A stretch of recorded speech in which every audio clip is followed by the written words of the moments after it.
আচ্ছা, একটা জিনিস খুব ভালো করে বোঝার চেষ্টা করুন। এই যে ছবিটা দেখাচ্ছি, এই ছবিটা দেখুন ভালো করে মন দিয়ে। খুব ভালো করে তাকালে বুঝতে পারবেন যে কলম থেকে কিন্তু দেয়াল সরে আছে। আর এই ছবিটা দেখুন, এটা হচ্ছে একটা ব্লুপ্রিন্ট প্ল্যান ছিল, যেটা প্রস্তাবিত প্ল্যান ছিল। কিন্তু অনেক সময় দেখা যায় কি, প্রস্তাবিত প্ল্যান যেটা আগে থেকে করা থাকে সেটা অনেক সময় কিছু ক্ষেত্রে চেঞ্জ করে কাস্টমাররা। তো এরকমই একটা কেস, যেটা অ্যাপয়েন্টমেন্ট নিয়ে আমার কাছে এসে মনে করলাম এটা খুব ইম্পর্টেন্ট বিষয়, যেটা আপনি হয়তো মিস করে যাবেন।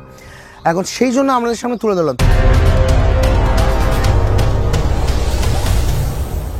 তবে এই বিষয়ে যাওয়ার আগে একটা কথা বলি, অনেকেই হয়তো জানেন না, যারা আমার ভিডিও দেখেন বা আমাকে ভালোবাসেন, যে এই মানুষটাকে অর্থাৎ এই ইঞ্জিনিয়ার কিংসু কুমারের সাথে সরাসরি কী করে কথা বলা যায়, বা আমার বিষয়টা বা আমার প্রবলেমটা কিভাবে সরাসরি ওনার সাথে ডিসকাস করা যায়, তার জন্য একটা সংক্ষেপে জিনিস বলে দিতে চাইবো। লক্ষ লক্ষ মানুষ কিন্তু আমার ভিডিও দেখে উপকৃত হয় এবং তারাও চায় যে তাদের সমস্যাটা সরাসরি আমার সাথে ডিসকাস করতে। একটা সহজ পদ্ধতি আছে, বিশেষ কিছু ব্যাপার নেই। ডেসক্রিপশান বক্সে বা স্ক্রিনেও এখন আমাদের হোয়াটসঅ্যাপ নাম্বার দেওয়া থাকছে, ওখানে শুধু লিখুন, ওই হোয়াটসঅ্যাপ করে লিখুন যে আমি আপনাদের সাথে কথা বলতে চাই। আমার যেটা ফিজ রয়েছে 10 মিনিটে আমি 100 টাকা চার্জ করি। দিস ইজ মাই কনসালটেন্সি ফিজ। এটা পেমেন্ট করলেই আপনি আপনার সমস্যা নিয়ে আমাদের কাছে আসতে পারেন। অনেকে বাংলাদেশ থেকে হোয়াটসঅ্যাপ করতে চায়, বুঝতে পারে না। ভারতীয় নাম্বার যেহেতু এটা +91, এটা কিন্তু নাম্বারের আগে টিপলে তবেই হোয়াটসঅ্যাপ শো করবে।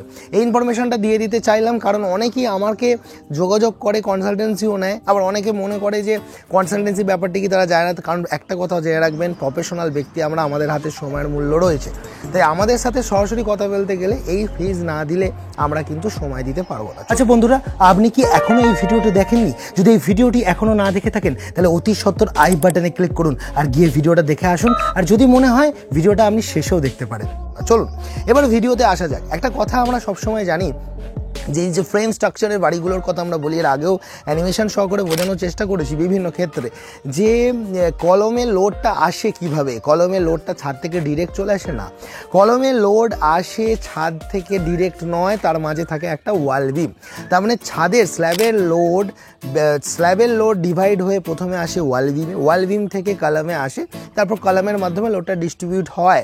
এখন প্রশ্ন হচ্ছে, অনেক মানুষেরই একটা স্বাভাবিক ধারণা নেই, এই যে কলমগুলো আছে, তো এইখানে বিমটা কোন জায়গায় দেবে, মানে এরপরে যখন ছাদ দেবে, যখন চেঞ্জ করে ফেলেছে, একটা ইন্টেরিয়ার ডেকোরেশন করাতে গিয়ে ইনি এরকম চেঞ্জ করে ফেলেছেন, দেয়াল সরিয়ে ফেলেছেন।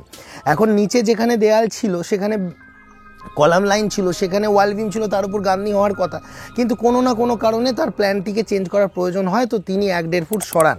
এবার 1 ফুট 1.5 ফুট সরানোর পর হয়তো সেই জায়গাটা নেগেটিভ বেন্ডিং মোমেন্ট জোন, যেহেতু সেটা মাত্র ওয়াল বিম থেকে 1-1.5 ফুটের মধ্যে রয়েছে, আপনি হয়তো 5 ইঞ্চি গেঁথে দিলেন, নিয়ে টানাল লিন্টেল দিলেন, নিচের সমস্যাটা মিটে গেল।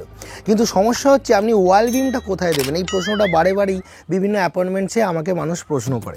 অনেকে ভাবে যে ওয়াল বিমটা তাহলে দেয়াল যেখানে নতুন হলো সেইখানে তার মাথা বরাবর দিয়ে দিতে, যেমন আমি ছবিতে দেখানোর চেষ্টা করছি। কিন্তু অ্যাকচুয়ালি কি দেয়ালের উপরে ওয়াল বিমটা দেওয়া দরকার? না, ছাদ, এখানে দেয়ালগুলো হচ্ছে as a partition wall just থাকবে ছাদের মধ্যে, কিন্তু অ্যাকচুয়ালি লোড আনতে হবে কলমে।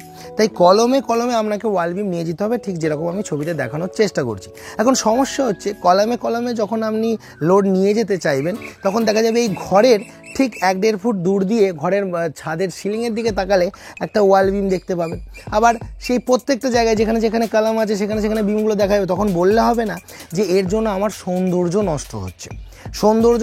এই ছবিতে দেখানোর চেষ্টা করছি, একটা প্র্যাকটিক্যাল ছবি দেখুন কিনা ওয়াল বিমটা যেমন সাইড দিয়ে দেখা যাচ্ছে, এতে তখন এটা আপনাকে মেনে নিতে হবে। এবার অনেকে এই জায়গায় বলছে, কেন স্যার, আমরা তো দেখি যে কনসিল বিম দিয়েও নাকি কাজ করা যায়, তাহলে এমন করলে হয় না যে ছাদের মধ্য দিয়ে যদি আমি কনসিল দিয়ে দিই, ছাদের মধ্য দিয়ে কনসিল দিলে ওই ছোট সরু কনসিল দিলে হবে না, কনসিল দিলে চওড়া কনসিল দিতে হবে, যেরকম আমি ছবিতে দেখানোর চেষ্টা করছি।